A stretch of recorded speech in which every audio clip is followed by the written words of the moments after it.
Kaleshwaram project అవినీతిపై తెలంగాణ ప్రభుత్వం సంచలన నిర్ణయం తీసుకునే అవకాశం ఉన్నట్లు తెలుస్తోంది.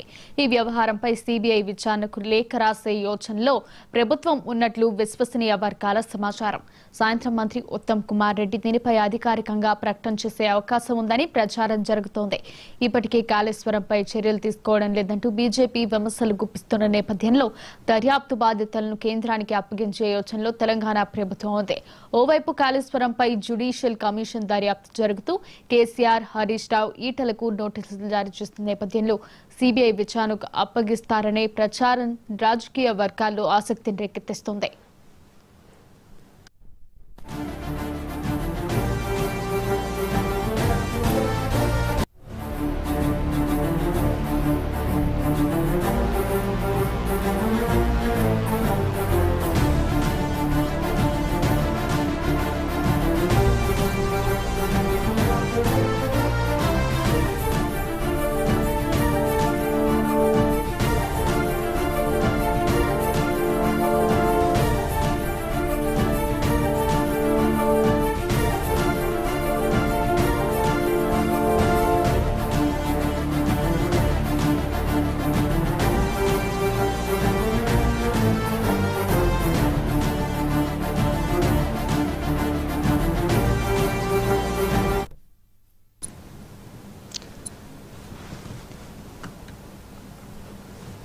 కాళేశ్వరం ప్రాజెక్టు అవినీతిపై తెలంగాణ ప్రభుత్వం సంచలన నిర్ణయం తీసుకునే అవకాశం ఉన్నట్లు తెలుస్తోంది. ఈ వ్యవహారంపై సీబీఐ విచారణకు లేఖ రాసే యోచనలో ప్రభుత్వం ఉన్నట్లు విశ్వసనీయ వర్గాల సమాచారం. సాయంత్రం మంత్రి ఉత్తమ్ కుమార్ రెడ్డి దీనిపై అధికారికంగా ప్రకటన చేసే అవకాశం ఉందని ప్రచారం జరుగుతోంది. ఇప్పటికే కాళేశ్వరంపై చర్యలు తీసుకోవడం లేదంటూ బీజేపీ విమర్శలు గుప్పిస్తున్న నేపథ్యంలో దర్యాప్తు బాధ్యతలను కేంద్రానికి అప్పగించే యోచనలో తెలంగాణ ప్రభుత్వం ఉంది. ఒకవైపు కాళేశ్వరంపై జ్యుడిషియల్ కమిషన్ దర్యాప్తు జరుగుతూ కేసీఆర్, హరీష్ రావు, ఈటలకు నోటీసులు జారీ చేసిన నేపథ్యంలో సీబీఐ విచారణకు అప్పగిస్తారని ప్రచారం రాజకీయ వర్గాల్లో ఆసక్తిని రేకెత్తిస్తోంది.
కాళేశ్వరం ప్రాజెక్టుపై తెలంగాణ ప్రభుత్వం సంచలన నిర్ణయం తీసుకునే అవకాశం ఉన్నట్లు తెలుస్తోంది. ఈ వ్యవహారంపై సీబీఐ విచారణకు లేఖ రాసే యోచనలో ప్రభుత్వం ఉన్నట్లు విశ్వసనీయ వర్గాల సమాచారం. సాయంత్రం మంత్రి ఉత్తమ్ కుమార్ రెడ్డి దీనిపై అధికారికంగా ప్రకటన చేసే అవకాశం ఉందని ప్రచారం జరుగుతోంది. ఇప్పటికే కాళేశ్వరంపై చర్యలు తీసుకోవడం లేదంటూ బీజేపీ విమర్శలు గుప్పిస్తున్న నేపథ్యంలో దర్యాప్తు బాధ్యతలను కేంద్రానికి అప్పగించే యోచనలో తెలంగాణ ప్రభుత్వం ఉంది. ఒకవైపు కాళేశ్వరంపై జ్యుడిషియల్ కమిషన్ దర్యాప్తు జరుగుతూ కేసీఆర్, హరీష్ రావు, ఈటలకు నోటీసులు జారీ చేసిన నేపథ్యంలో సీబీఐ విచారణకు అప్పగిస్తారనే ప్రచారం రాజకీయ వర్గాల్లో ఆసక్తిని రేకెత్తిస్తోంది.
కాళేశ్వరం ప్రాజెక్టు అవినీతిపై తెలంగాణ ప్రభుత్వం సంచలన నిర్ణయం తీసుకునే అవకాశం ఉన్నట్లు తెలుస్తోంది.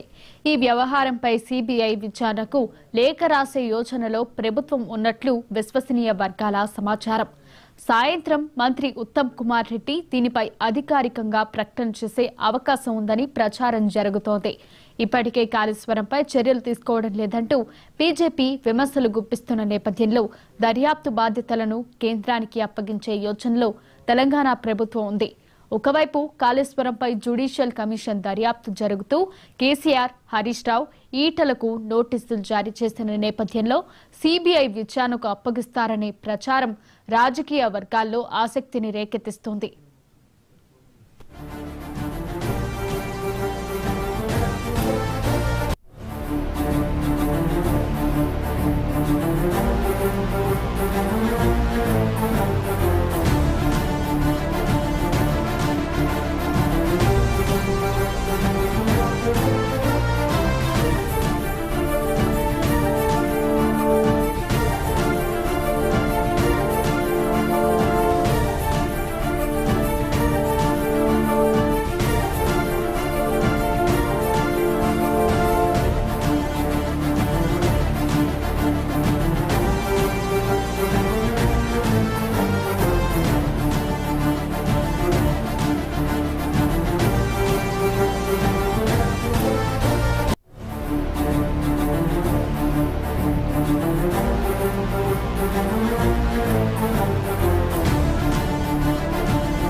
బీఆర్ఎస్ వర్కింగ్ ప్రెసిడెంట్ రోజుకో తలకు మార్చిన స్టేట్మెంట్స్ ఇస్తూ తనకు తానే కాంట్రడిక్ట్ అవుతున్నాడు. ఆయన ఇచ్చే స్టేట్మెంట్స్ చూస్తే కళ్ళు దాగిన కోతిగాక బిహేవ్ చేసినట్టు చేస్తున్న పరిస్థితి మనకు కనబడుతుంది. తెలంగాణ సమాజాన్ని తప్పుదో పట్టించే విధంగా ఉండడమే కాకుండా అబద్దాలను ఇలా ప్రోపగండా చేయడంలో కేటీఆర్ దిట్టగా మారింది. నిన్న చేసిన స్టేట్మెంట్ వరకే మనం పరిమితమైతే కాంగ్రెస్ వాళ్ళు కాళేశ్వరం బ్రిడ్జి మేడిగడ్డ దగ్గర కట్టింది కూల్చిండ్రని చెప్పి ఒక పనికిరాని స్టేట్మెంట్ ఒకటి ఇచ్చింది. ఒకవేళ ఇదే పనికొచ్చే స్టేట్మెంట్ అనుకుంటే ఇవాళ బీజేపీ ప్రభుత్వానికి బీఆర్ఎస్ పార్టీ సిబిఐ ఎంక్వైరీని కోరుతూ ఒక లేఖ రాయడం. ఎందుకంటే 1,00,00,000 కోట్ల పైచిలకు ఖర్చు పెట్టిన ప్రాజెక్ట్ ఇవాళ కుంగిపోయిందంటే అది కాంగ్రెస్ వాళ్ళు చేసిందని మీరు ఆరోపిస్తున్నారు. కాబట్టి మీ పొత్తుతోనో ఉన్నదో రాష్ట్ర మిత్రుడో గాని బీజేపీ వాళ్ళకైతే కాంగ్రెస్ మీద కూడా ఇట్లాంటి తప్పులు చేస్తే ఎంక్వైరీ చేయాలని ఉంటది కదా. మీరు మీ నిజాయితీని, మీ చిత్తశుద్ధిని నిరూపించుకోవాలంటే సిబిఐకి లేఖ రాయండి. మీరు రాయకపోతే కేసీఆర్ గారితోనే రాపియండి. లేదంటే ఇట్లాంటి పనికిరాని స్టేట్మెంట్స్ ఇవ్వడమన్నా మానేయాల్సిన అవసరం ఉంది. ఈరోజు ప్రతి విషయంలో అబద్దాలు చెప్పడానికి ఎందుకు ప్రయత్నం చేస్తున్నారు?